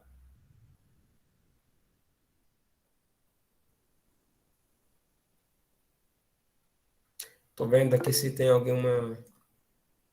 Flávia levantou a mão. Pode falar, Flávia. Abre o microfone, pode falar. Boa tarde. Boa tarde. A respeito da gente, sim, eu sou formada em licenciatura em Física. Uhum. E a gente tem essa dificuldade. Às vezes o aluno nem começou a estudar, já fala, eu não gosto de Física, né? Então a gente tem uma barreira para poder estar lecionando as aulas no nono ano e no ensino médio. E uma das ferramentas é justamente isso, é pegar animes, desenhos, filmes, e trazer para o aluno e explicar, olha, você viu aquela cena? É esse fenômeno que está acontecendo, né? Que nem o Magneto do X-Men, a gente traz e explica. Então, são pequenos exemplos que a gente pode estar... eu levo para a sala de aula, assim, e explico. Agora, atualmente, eu já não estou em sala de aula, mas quando eu estava lecionando, eu trazia e falava para poder mostrar para o aluno que física não está longe da vida dele, né? Não está distante, está presente a todo momento. Então, por que não, né? Por que não gostar de física? Assim, é uma coisa, acho a disciplina uma coisa tão bonita, eu sou apaixonada por física, suspeita para falar, né? Por que não gostar de um conhecimento que, como se estivesse aprendendo, como se estivesse conhecendo o quintal de casa, né? Os fenômenos que estão acontecendo no mundo e no quintal de casa. Então. Exatamente. Quando os 3 livros que eu mostrei ali, de probabilidade, um deles foi escrito por um físico. Acho que o módulo de 9 é físico. Teve um tempo aqui na minha escola que o pessoal quis trabalhar um conceito que é bem complexo de mundo quântico, de realidade quântica, física quântica. E hoje, física quântica, hoje, relatividade, ela aparece nos conteúdos dos livros didáticos que eu estou aqui em São Paulo, no 3º ano do ensino médio. Então, o que acontece com a física no ensino médio? Você começa com cinemática, que não é muito atraente, é muito árduo para o aluno, né? E o aluno ele começa a criar a versão à física pela física clássica da cinemática, da dinâmica, né? E o que é mais interessante para esse aluno, sobretudo eletrodinâmica, eletromagnetismo, está lá no 3º ano, quando ele já se desencantou pela física, né? Então, acho que um pouco você tenta mesclar essas áreas, mesmo da física clássica, né, e trazer um pouco da física moderna para esse aluno, né? Tem um livro, eu não coloquei ali, mas não sei se você já viu, um livro chamado Alice no País dos Quanta. Eu falei de um livro agora, Alicia, é uma paródia no País das Probabilidades. Mas tem um livro, o autor acho que chama Gilmore, alguma coisa, David Gilmore, não, David Gilmore é um roqueiro. Alguma coisa Gilmore. Alice no País dos Quanta. Ele fala um pouco dessa realidade. Tem um filme chamado Quem Somos Nós? Vocês acham o livro, o filme no YouTube? Dá para trabalhar filosofia, sociologia, história da ciência, religião, né?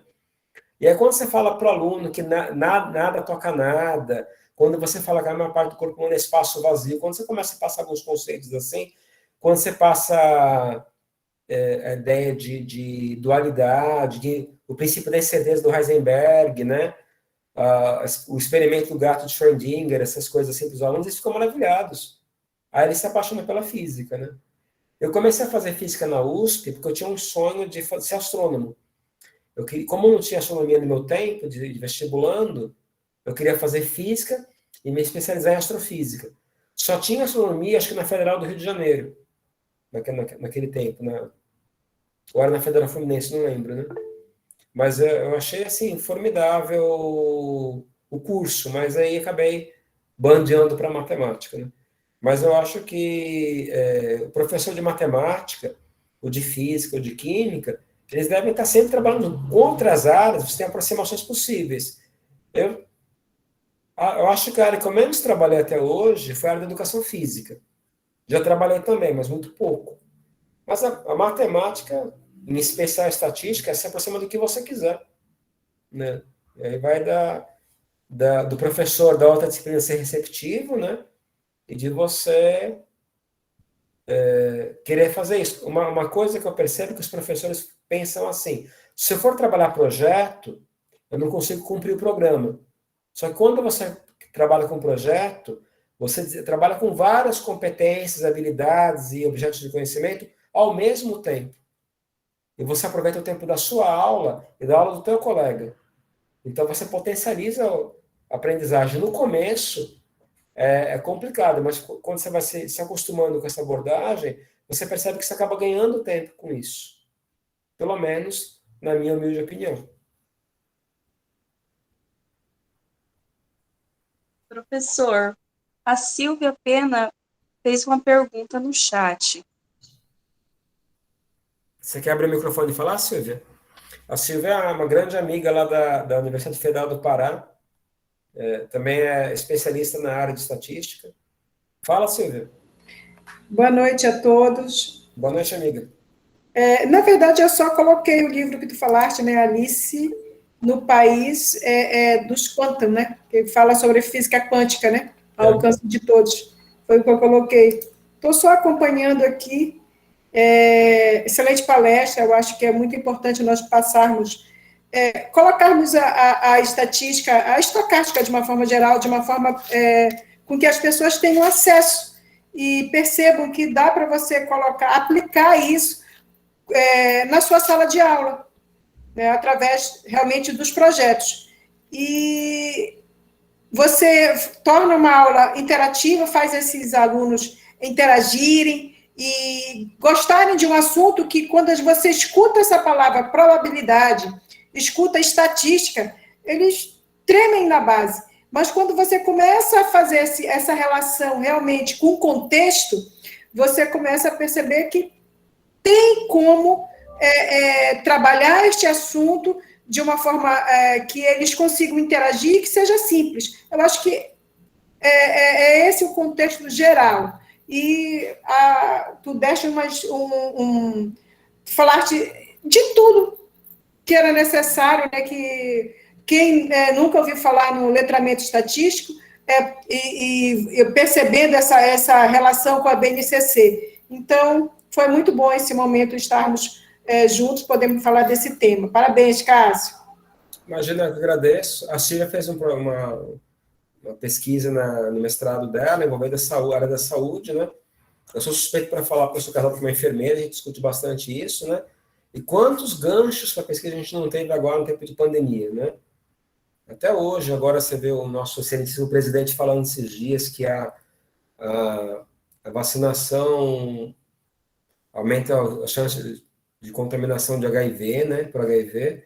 Aí você ouve um negócio desse, fica... Eu não tenho mais cadeira para ficar em pé, né? Mas a gente fica assim pasmado com isso e leva isso para a sala de aula. Nossa, que absurdo. Então o aluno está lá tomando vacina, tal, adolescente aqui tomando vacina, de repente ele ouve lá Então eu posso contrair HIV por uma injeção? Pode, mas não essa injeção. Aí você vai discutir drogas injetáveis, você vai discutir outras coisas com o aluno. Então é assim, dá para trabalhar muita coisa, né? E a Silvia fez um trabalho formidável a respeito de saúde, né? E não somente saúde física, saúde mental, de professor, de aluno, né? Eu acho que é uma coisa para a gente explorar também por meio da estatística.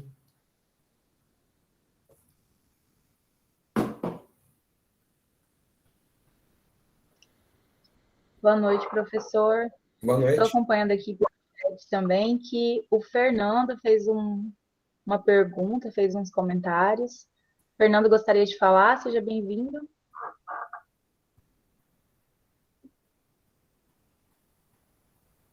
Ele perguntou como fazer com que trabalhos assim cheguem às nossas licenciaturas. Então, é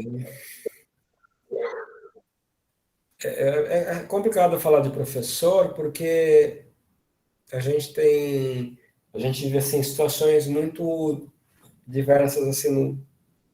A gente tem que entender que o professor que dá aula na universidade da licenciatura também teve uma aprendizagem assim, né? Mas aí a gente cai num ciclo vicioso, né?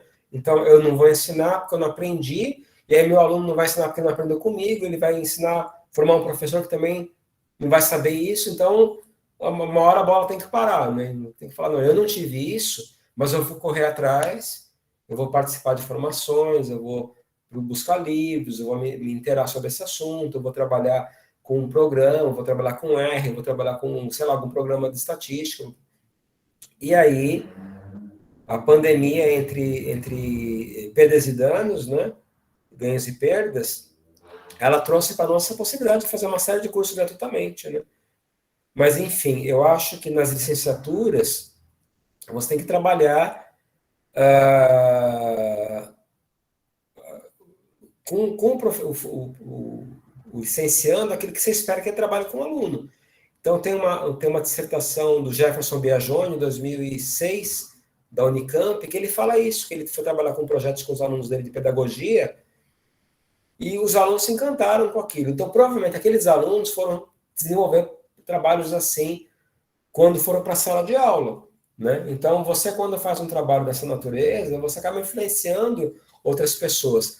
Uma professora que eu comentei agora há pouco, a Cecília, quando ela fez um trabalho com brincadeiras no intervalo, começou na sala de aula, aí os alunos dela foram entrevistar alunos de outras salas, aí os alunos das outras salas foram pedir para que os professores deles fossem fazer um trabalho parecido com aquele, aí os professores deles vieram pedir para a Cecília e para as salas deles fazer o trabalho, ela falou, não, são vocês que têm que fazer, mas a gente pode fazer junto, aí criou parceria e de repente a escola estava envolvida em uma série de projetos.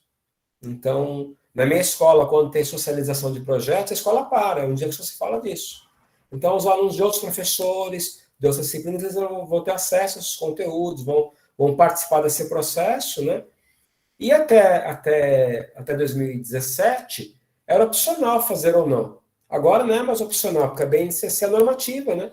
A BNCC coloca lá, desenvolva projeto com 30, com 50 sujeitos. Então, agora, o que cabe a nós, né? Quem está na universidade, eu dou aula, por exemplo, na pós-graduação de Educação Matemática, nas Faculdades Integradas de Guarulhos, aqui em São Paulo. Então, eu trabalho isso com os meus alunos. Os meus alunos vão fazer mestrado, doutorado, um deles já até entrou, me fugiu o nome agora. O aluno começou agora a fazer mestrado no Instituto Federal de São Paulo, né? O Leandro começou a fazer agora, no Instituto Federal com o Rogério. E, com certeza, ele vai levar isso adiante, né? Agora, o professor que está na sala de aula, em formação contínua, ele tem que participar de formação continuada, deve ser oferecido para ele, para a Secretaria de Educação, para o Departamento de Educação, a oportunidade de passar por experiência assim, de modelagem, de gamificação com jogos eletrônicos, gamificação sem jogos. Eu tenho um amigo que escreveu um livro chamado Uma Aventura no Egito, Rafael Rix Jerônimo, que você pode ler o livro de forma não linear. Então, se você está no Antigo Egito e você se depara com uma situação, você toma uma decisão, os parágrafos são numerados. Se você escolheu fazer tal coisa, vá para o parágrafo tal. Se você escolheu tal coisa, vá para o parágrafo tal. Então, se 30 alunos na sala de aula lerem o livro, você pode ter 30 histórias diferentes. E quando os alunos vão conversar entre eles, o que você fez? Eu fiz tal coisa, o que aconteceu depois? Aconteceu isso. E eu, como jogo videogame há muito tempo, a gente isso no videogame desde sempre, né? Então, eu fechei um jogo chamado Witcher, que tinha 4 finais diferentes. Eu joguei 4 vezes para ter os 4 finais. E hoje o Witcher é uma série polonesa na Netflix. E é isso, aí a gente cai naquela ideia do cruzamento das mídias, né?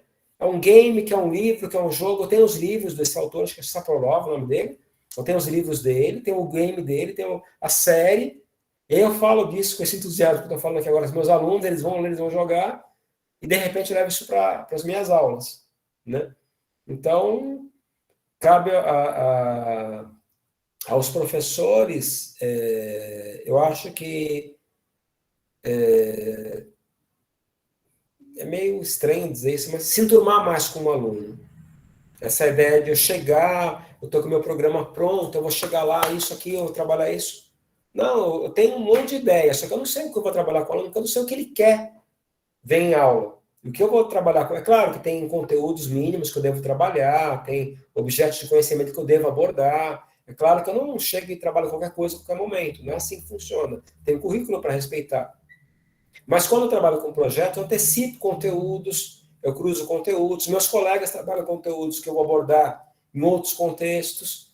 Então, essa troca é muito importante, né? Agora, na universidade, uma coisa que eu sinto, que eu acho terrível, é que muitas vezes o professor ele acaba dando aula de uma matéria que ele não sente à vontade, não gosta, porque ninguém pegou, porque caiu no colo dele, né?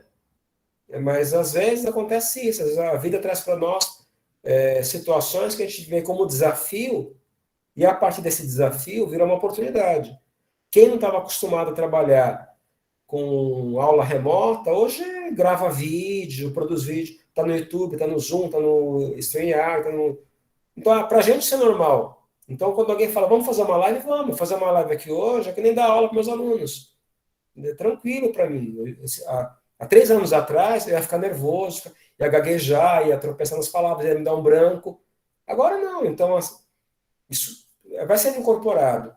Então, quando a gente se vê diante dessas situações, primeiramente você fala, não, eu não tenho domínio disso, eu não vou me arriscar, chegar na frente do meu aluno e mostrar que eu não sei, que eu não tenho total domínio. Não, a gente vai aprender junto. Acho que é sair desse paradigma de eu vou ensinar e você vai aprender, para o paradigma de a gente vai aprender junto, a gente vai aprender a aprender. Então, eu trago lá, falo, vamos trabalhar storyboard, storytelling. Ok. quantas ferramentas que tem? A gente achou 50 ferramentas gratuitas. 50 literalmente. Aí eu falei para meus alunos, olha, eu trabalhei com essa. Aí o outro aluno falou, eu trabalhei com essa outra, me ensina essa outra. Ah, essa outra é mais rápida, é mais fácil, tem mais ferramentas. Ah, então vamos levar isso para outra sala? Eu vou dar aula em tal turma, você pode ir comigo lá e tal coisa? De repente o aluno é seu parceiro, seu monitor, né? Então acho que esse intercâmbio tem que acontecer, né, no chão de escola, na universidade, né? E eu falei para vocês aqui do Labeste, que é uma sala de estatística da FURG, é exatamente isso. O professor chega assim com os alunos da universidade, vamos trabalhar com projetos assim, assim, assado. Os alunos assim, desconfortáveis, os alunos em mesas assim, o aluno acostumado a olhar para frente da lousa, né? Vai ficar ali anotando assim, e o professor andando pela sala. O simples fato do aluno ficar assim, ó, cadê o professor agora? O professor de sala, grupo em grupo, assistir os grupos, trabalhando. E no final do trabalho, né, a Suzy Samar, a Maura Porciúncula, quem trabalha com isso daí lá na FURG, os alunos ficam encantados. Porque, claro, sempre, você nunca vai agradar todo mundo. Daí a necessidade de trabalhar com várias estratégias, né? Mas os alunos estão encantados com isso e depois eles vão para a sala de aula e vão se sentir seguros para trabalhar isso com os alunos deles, né? Então, acho que a universidade tem que pensar na aula que o professor vai dar futuramente, né? E fazer que o professor vivencie aquelas situações. Nenhum professor vai trabalhar gamificação com o aluno se a gente tiver o conhecimento mínimo de um jogo. Ele tem que jogar, tem que viver, tem que saber que elementos são úteis ou não para aquela situação, né? E aí tem que se permitir passar por isso, né? Sim, professor, obrigada. E realmente, a gente trabalha com o mínimo, né, que é os Arduinos lá na escola que eu trabalho, e a gente já vê que os alunos, eles ficam bem mais interessados quando a gente pega uma coisa na prática com eles. Flávia, você levantou a mão, gostaria de perguntar alguma coisa?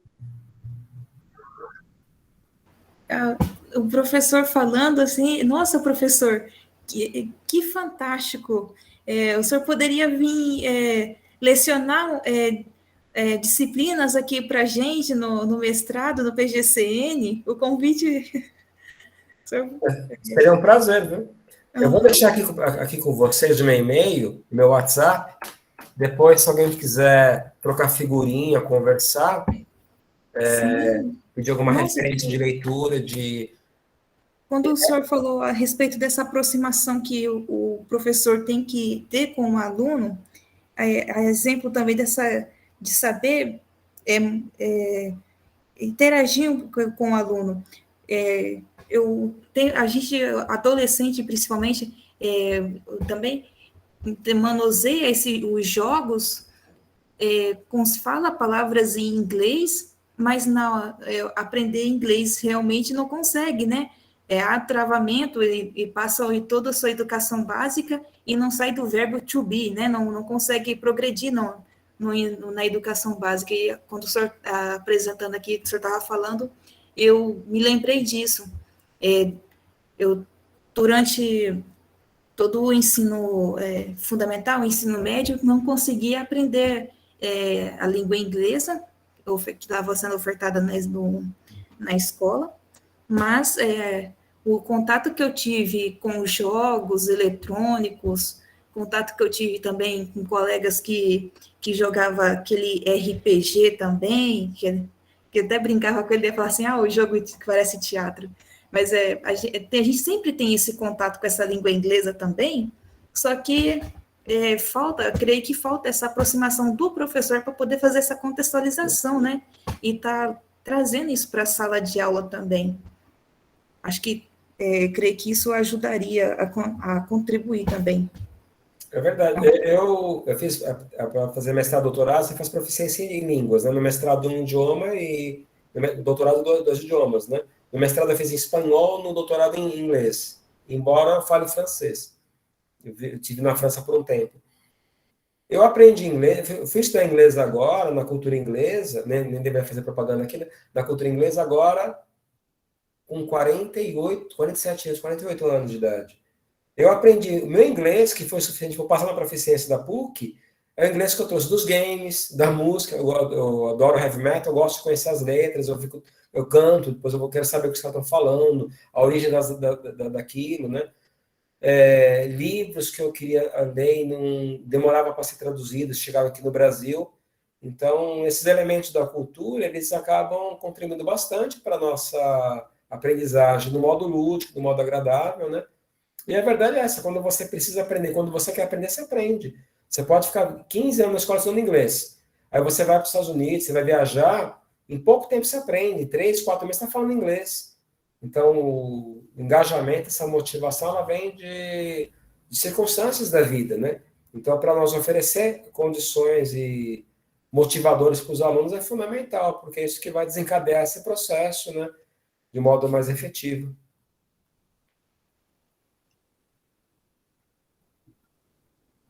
Obrigada de novo, professor. Mais alguém gostaria de perguntar alguma coisa? Vou comentar.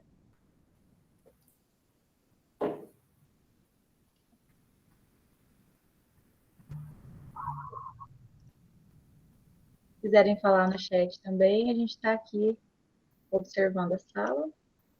Lembrando, gente, que todos assinem a lista de frequência para garantir o certificado.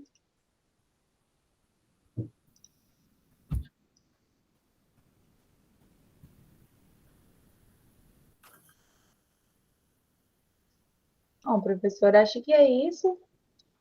Vou te agradecer novamente por ter vindo. Vou passar a palavra para a Raquel para concluir. Imagina que agradeço. Obrigada, professor. Obrigada mais uma vez.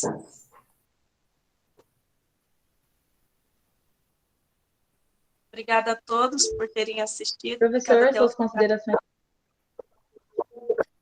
Então, agradeço a oportunidade, espero que vocês se interessem pela estatística, procurem esses conteúdos, e se vocês tiverem curiosidade de saber de cursos, de palestras, de livros gratuitos, eu tenho um grupo no Facebook, eu vou deixar os links aqui. Aliás, eu posso? Eu posso deixar aqui... Sim, professor, fica à vontade. Então, nesses links, deixa eu ver se eu consigo sair aqui dessa tela. Eu coloquei aqui no modo tela cheia, agora não estou conseguindo acessar. Então, assim, eu faço divulgação de eventos, de pesquisa,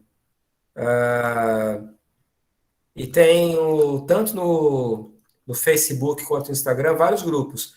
Tem um grupo que é específico da estatística, chama GT12, que é o grupo de trabalho ligado à SBEM, de estatística. Tem tanto no Facebook quanto no Instagram. Então, deixa eu colocar aqui o link. Esse é o link do GT12 no Facebook. Tem um grupo também de pesquisa. Embora apareça o nome da PUC, só aparece o nome da PUC porque foi a minha primeira universidade na pós-graduação. É um grupo que hoje tem 7.300 pesquisadores, professores. Então, eventos, livros, lives, aplicativos para você fazer download, de concursos também, aparecem algumas coisas lá, bolsas de estudo, uma série de coisas assim a gente encontra, né? E por fim, eu vou deixar aqui, se alguém quiser, o meu Instagram, o meu Facebook não, meu Facebook tem um monte de besteira pessoal, mas o meu Instagram era quase que Instagram profissional, porque eu só coloco coisas ali ligadas à pesquisa, à educação matemática, a própria matemática, né? Então, se alguém quiser seguir também, aparece muito conteúdo, não só aqui do Brasil, da Europa, da América Latina, né? Então, evento que vai ter... Agora, com a pandemia, a gente pode participar de evento no mundo todo, né? Então, quem quiser acessar aí, faz o pedido lá de adesão, que eu que administro esses grupos, né? E sigam, acompanhem, que sempre tem coisa interessante lá. Foi um prazer imenso falar com vocês e espero que nos encontremos em outras oportunidades e espero encontrar muitos de vocês nos eventos aí da educação matemática, dos mestrados, doutorados e pós-doutorados da vida, porque a educação é uma área que a gente não pode dar nunca, né? Então a gente vai se esbarrar algumas vezes aí ao longo desse percurso. É isso. Obrigada novamente, professor. Aproveitar também, gente, convidar vocês para logo mais, às 18 horas, deixa eu só conferir a palestra aqui, a gente vai ter uma palestra com a Daniela Fontana, às 18 horas, sobre novas tecnologias na educação com o Canva para professores, muito interessante. E às 19 horas, a gente tem uma palestra também com o Dr. Sérgio Gomes da Silva, falando sobre construção de práticas metodológicas para projetos de ensino, pesquisa e extensão em biologia.